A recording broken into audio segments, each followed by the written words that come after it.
तो कहानी की शुरुआत होती है उस समय से जब रवि, जो इस कहानी का एक मेन किरदार है, वो अपने पिता से बात कर रहा होता है। उसके पिता अपने अंत समय से जूझ रहे होते हैं और वो उसे कुछ ऐसी राज़ की बात बताने वाले होते हैं जो वो उसे अपनी पूरी ज़िंदगी में कभी नहीं बोल पाए। पर अब उनका अंत समय आ गया था, तो वो चाहते थे कि उनके बेटे को ये बात मालूम हो, पर ये बोलने से पहले ही वो इस दुनिया से चले गए।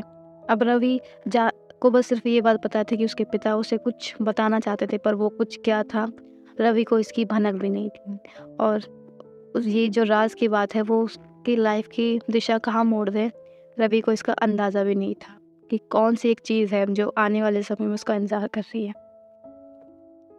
अब रवि इन सभी चीज़ों को छोड़कर बस अपने काम में मगन हो गया। वो बहुत कोशिश करता, पर वो धीरे-धीरे रह कर कर भी पुरानी यादें उसे याद आती कि कैसे उसके पिता और वो साथ में रहा करते थे। पर पढ़ाई के लिए जब वो शहर से दूर चला गया, तो उनके और उसके पिता के बीच की बातें कम हो गई। उसकी माँ बहुत पहले ही जा चुकी थी और सिर्फ़ उसके पिता ही थे जिससे कि वो अपना कह सकता, जिससे कि वो बात कर सकता था। पर अब ख़ैर किया भी क्या जा सकता था, तो वो समय के साथ ढलने की कोशिश कर रहा था और अपनी पढ़ाई में मन लगाने लगा। उसका ग्रेजुएशन चल रही थी, तो उसे अपनी आगे की पढ़ाई के लिए अपने जो जो भी गाँव है उससे बाहर जाना था। तो उसने सोचा कि क्यों ना मैं यहाँ ना रह के मैं बाहर जाके पढ़ाई करूँ, जिससे कि मेरा मन शायद और भटकने से बच जाए। और अब रवि ने तय किया कि अब वो अपने घर में नहीं रहेगा और अब दूसरे शहर जाकर अपने आगे की पढ़ाई पूरी करेगा। तो ये सोचकर उसने अपना कुछ सामान प जो उसे ज़रूरी था, उन्हें रखने की कोशिश की और उसने सोचा कि क्यों ना अपने फ़ोटो अपने पिताजी की भी अपने साथ रख ले जाए, ताकि उसे ऐसा लगता रहे कि हाँ, वो उसके साथ है। ये सोचकर वो अपने पिता के कमरे में गया और वहाँ उनकी कोई फ़ोटो ढूँढने लगा, पर किस्मत उसकी ऐसी कि उसे अपने पिता की कोई फ़ोटो ही नहीं मिली, क्योंकि उसके पिता फ़ोटो खिंचवाना पसंद नहीं करते थे। तो उसने अपने पूरे घर में हर जगह ढूँढा, पर उसे उनकी कोई फ़ोटो नहीं मिली। और उस समय तक फ़ोन का इतना चलन भी नहीं था कि किसी फ़ोन में उनकी फ़ोटो हो। उस समय के ज़्यादातर फ़ोनों में कैमरे भी नहीं हुआ करते थे, तो उसने सोचा कि चलो कोई याद के तौर पर ही पिता की कोई चीज़ वो अपने साथ ले जाए कि उसे याद रहे। तो ये सोचकर वो अपने पिताजी के कमरे में कुछ ढूँढने लगा जिसको वो अपने साथ ले जा सके और उनकी याद के रूप में रख सके। तो वो इधर-उधर कुछ ढूँढ ही रहा होता है कि तभी अचानक उसके हाथ एक नक्शा लगता है।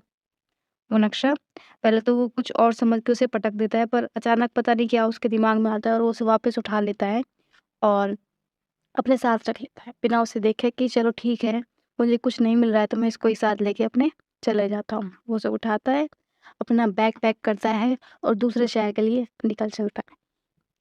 अब वो बस में, कभी ट्रेन से होता हुआ दूसरे शहर निकलता है और अब नई जगह पर जाकर बस जाता है। उसने सोच लिया था कि अगर वो अब वो उसे जो करना है, उसे सिर्फ़ खुद के लिए करना है और ऐसा करना है कि जब लोग उसके नाम को सुने तो उसके पिता का नाम गर्व से लिया जाए। अपने नई जगह में वो रच-बसने लग जाता है, आस-पास के लोगों से वो घुल-मिल जाता है, क्योंकि उसका स्वभाव ही कुछ ऐसा था। अब कुछ समय बाद उसे जब अपने पिता की याद आती है, तो वो अपना बैग खोलता है और उसी नक्शे को निकालता है। पहले वो उसने उसे ध्यान से नहीं देखा था कि वो क्या चीज़ है। वो उसे खोलता है और उसे देखने लगता है कि ये क्या चीज़ है।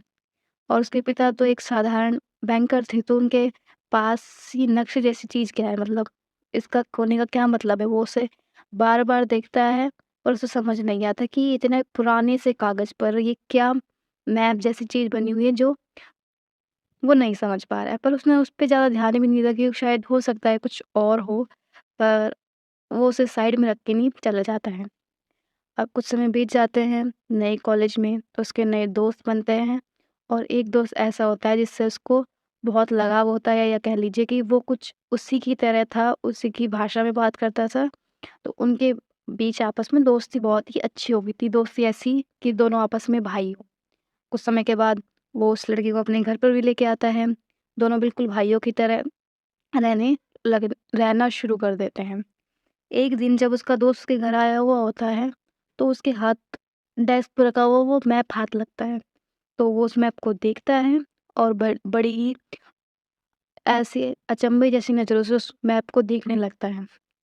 तो रवि पूछता है अपने दोस्त से कि क्या हुआ किशन यार, तू इतने गौर से इसको क्यों देख रहे हैं? तो किशन इस पे जवाब देता है कि ये मैप तुम्हें कहाँ से मिला? ये कहकर बस वो उस मैप को घूरे ही जा रहा है, घूरे ही जा रहा है। तो उस पे रवि कहता है कि ये कुछ नहीं, ये सिर्फ़ मेरे पिताजी की निशानी के तौर पे मैं घर से लेके आया था, ये उन्हीं का है। अब किशन पूछता है कि क्या करते थे तुम्हारे पिताजी? तो उसने बताया कि मेरे पिता सिर्फ़ एक बैंकर थे, पर कुछ समय के लिए वो किसी और जगह भी काम करते थे, पर उसका उसे आइडिया नहीं है कि वो क्या था। अब किशन कहता है कि तुम मेरे साथ चलो। ये कह के वो झटकते नहीं उसके हाथ को पकड़ता है, उस मैप को उठाता है और किसी के पास चलने को कहता है।